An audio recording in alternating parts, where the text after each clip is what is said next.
L'IA vient de te générer une appli complète en 1 heure. Elle marche à la démo et elle s'effondre au premier vrai utilisateur. Créer application avec IA, c'est facile. La faire tenir en production, c'est un autre métier. On te montre les 5 points qui séparent la démo du logiciel qui tient. Premier piège. L'IA code le chemin heureux. Elle suppose que l'utilisateur remplit bien le formulaire, que le réseau répond, que la donnée arrive propre. À la démo, tout marche parce que c'est toi qui cliques gentiment. En prod, quelqu'un colle un emoji dans le champ téléphone. Un autre soumet le formulaire 2 fois de suite. Un troisième perd sa connexion en plein paiement. Et là, l'appli générée ne sait pas quoi faire. Elle plante, ou pire, elle enregistre une commande à moitié. Le vrai travail commence exactement là où la démo s'arrête. Il faut lister ce qui peut mal tourner, écran par écran, et décider quoi faire pour chaque cas. L'IA ne le fait pas toute seule. C'est l'ingénieur qui pose la question. Deuxième piège, et c'est le plus dangereux, la sécurité. Une appli générée par l'IA arrive souvent avec la clé d'API écrite en dur dans le code. Ça veut dire qu'elle est visible par n'importe qui ouvre l'inspecteur du navigateur. On voit aussi des routes sans aucune vérification. Tu demandes la commande numéro 1, tu la reçois. Tu demandes la commande du voisin, tu la reçois aussi. L'IA n'a pas pensé à vérifier qui tu es. En production, ça devient une fuite de données ou une facture qui explose parce que quelqu'un a trouvé ta clé.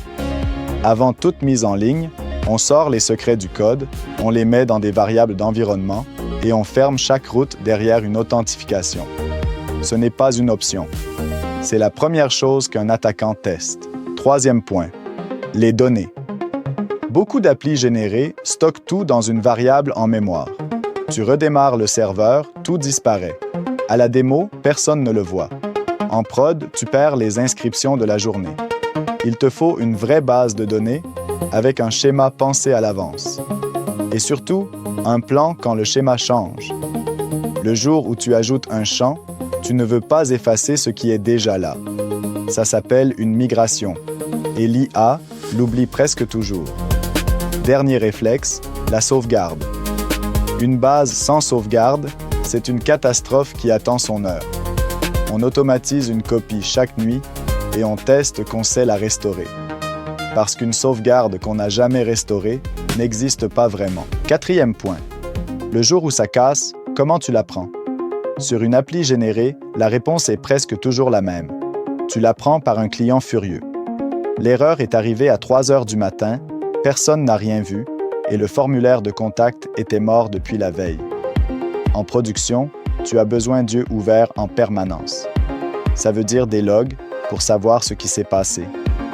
Une remontée d'erreur qui t'envoie un message quand quelque chose plante. Et une page qui vérifie toute seule que l'appli répond. L'IA ne pose rien de tout ça parce qu'à la démo, rien ne casse jamais. C'est encore l'ingénieur qui décide de rendre le système bavard pour ne pas découvrir les pannes par ses utilisateurs. Cinquième point, la mise en ligne elle-même. Sur ta machine, l'appli tourne parce que ton ordi a tout ce qu'il faut. Sur un vrai serveur, il manque toujours quelque chose. Une variable oubliée, une version différente, un fichier qui n'était que chez toi. On fige donc l'environnement, on liste chaque secret et on prépare un retour en arrière. Parce qu'un jour, tu déploieras une version cassée et ce jour-là, tu veux revenir à la précédente en une commande. La bonne nouvelle, c'est que bien construite, une appli tient en prod pour presque rien. On démarre à 0 € sur les offres gratuites. On passe à 5 ou 10 € par mois quand ça grandit. Ce qui coûte cher, ce n'est jamais l'hébergement. C'est de devoir tout reconstruire parce que la base n'a pas été posée. Voilà les 5 points qui séparent une démo d'un logiciel qui tient. Le chemin heureux, la sécurité, les données, les pannes visibles, le déploiement. Pour t'aider à tout poser dès le départ, on t'a préparé un guide gratuit. C'est le plan d'archi minimal pour une app qui tient en prod. Le premier lien sous la vidéo. Tu le télécharges, tu suis la structure et ton appli générée par l'IA part sur de bonnes bases. Et si tu préfères déléguer, le second lien mène au studio. On construit ton application sur mesure et on la met en production pour toi. Abonne-toi pour la suite.